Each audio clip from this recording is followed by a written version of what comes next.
As far as I'm concerned, the original 2008 Dead Space still looks and plays pretty good today.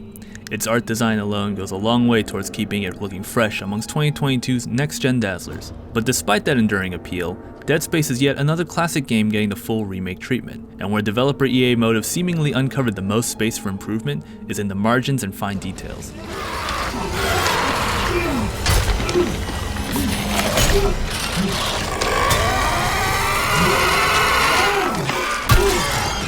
No matter how well I think the original holds up, it's admittedly nothing compared to what EA Motive showed off to the press during our lengthy preview of the upcoming remake.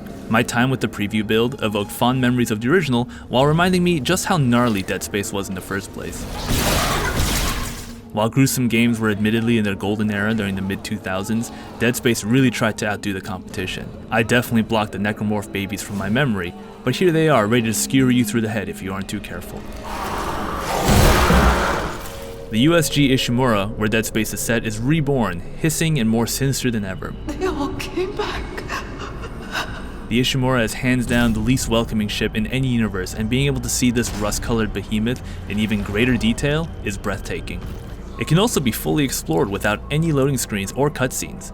To be able to freely walk through this terrifying labyrinth only makes one of gaming's greatest locations even more glorious. Motive has made a big deal about how new tech like this can be found underneath the hood, from the peeling system that gives the necromorphs even more layers to surgically hack away, to audio tech that dynamically reacts to whether Isaac is hurt or not. But beyond these cosmetic changes, Motive has introduced one more impressive trick to add a layer of intensity that didn't exist previously, aptly called the Intensity Director. The Intensity Director was developed to solve an interesting side effect of the remake's more open map. While Dead Space originally relied on scripting terrifying moments for maximum scares, this Ishimura deserves to be explored to its fullest.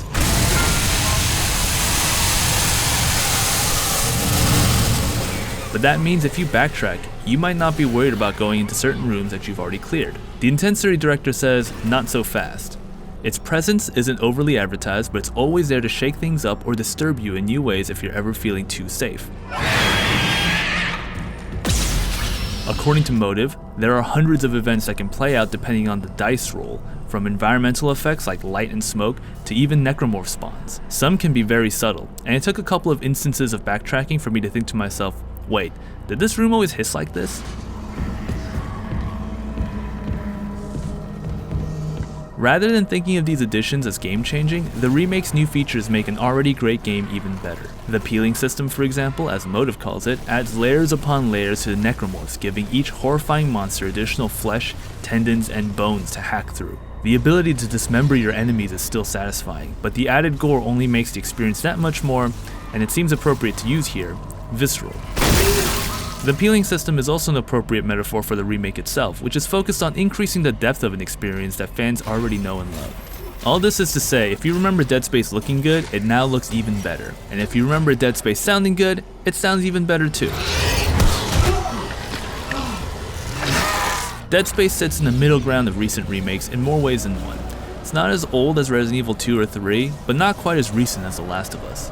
I still believe the gold standard might be Capcom's revival of Resident Evil 2, which essentially created a new game from the foundations of some old but very good ideas, while The Last of Us Part 1 offers a chance to play the best version of an already good game. But Dead Space provides something in between.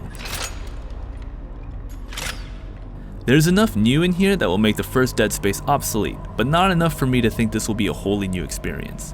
Instead, there's depth where there wasn't before, and layers upon deliciously sick layers of extra detail to enjoy. These additions don't exactly breathe new life into Dead Space, as much as they give fans new and old alike something new and meaty to bite into. For another terrifying game, check out IGN's preview of the Texas Chainsaw Massacre, and for everything else, keep it here on IGN.